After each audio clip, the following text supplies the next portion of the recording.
Who is Freedom it? is like bread. Every day it's being kneaded, baked, eaten. Freedom should every day be fresh, warm, tasty, sufficient to share it with others. Don't eat leftovers. Don't eat yesterday's bread. Don't eat given bread. Knead and bake your own bread so that you'll have it, so that you won't beg for it. Yesterday's bread, bread that was given, gets stuck in the throat. Our daily bread, give it yourself. January 1st, 2028. 1 year since EU and UK set up the Digital Safety Law.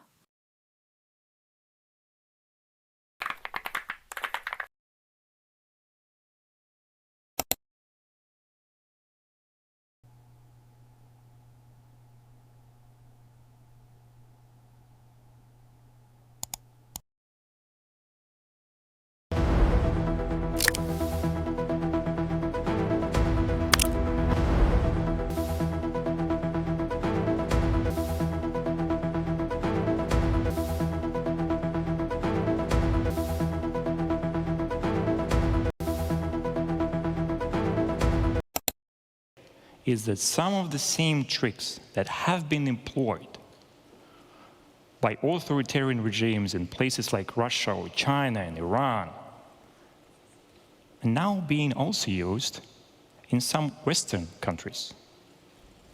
But maybe I'm exaggerating things, right? Let's look at the facts. Thousands of people are getting arrested every year in the United Kingdom for social media posts. You say something politically incorrect online, you may end up being fined or spend some time in prison. In Germany, the largest country in the European Union, people get arrested and persecuted for insulting politicians online. Thousands of people every year. You call a politician a pig or a thief online, and you can serve up to 3 years in prison.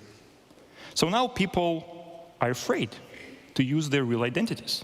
People stop using their real names when they make comments online. And the European Commission is pushing for a new measure.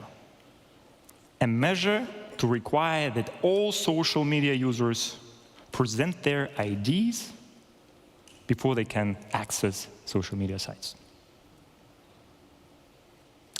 Their official justification is child protection.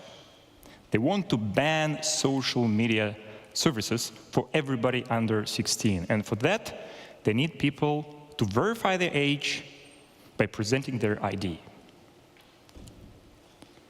But what will happen if social media sites are banned for teenagers? Will it bring harm or good? Actually, we know the answer to this question. Why? Because it has already been tried. This experiment has already been conducted. It has been carried on. In Russia.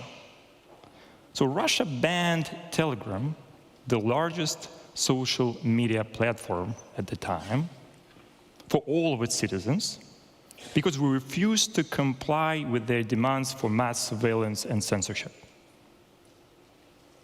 However, 95% of Russian teenagers still use Telegram every month. How? They use VPNs. They bypass the entire thing. And there's very little you can do with VPNs. Russia is trying very hard. They have invested billions in trying to fight VPNs. They're banning hundreds of VPNs every month, using IP addresses and traffic patterns. They even installed surveillance hardware into every data center of every internet provider in the country, trying to monitor all the traffic and trying to prevent people from using VPNs. And they failed. Despite all this effort, they failed.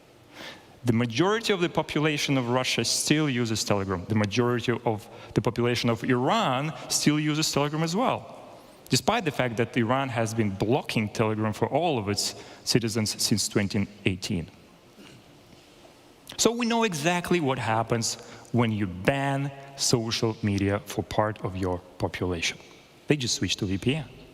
The problem is, once we force teenagers and children to use VPNs, all kind of nasty, illegal, fringe content gets unlocked for them. Certain websites that have been banned years ago all of a sudden become available again. So the children end up being in a larger danger than they're in now.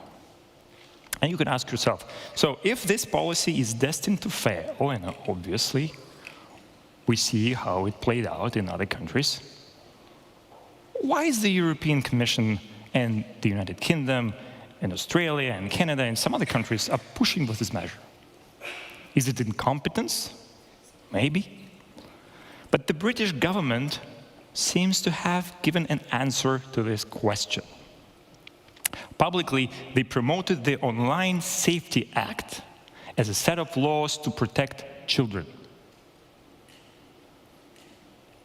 to force people to verify their age in order to access social media.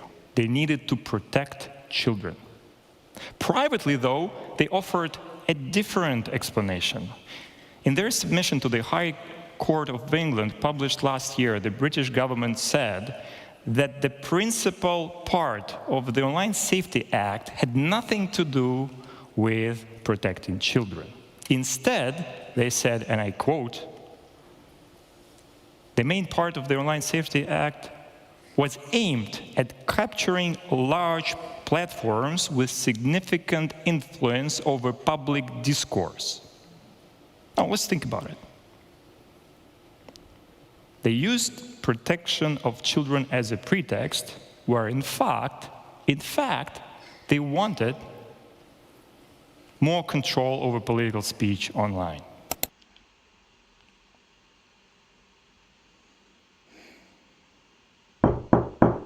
Who is it? The police! Open up! No.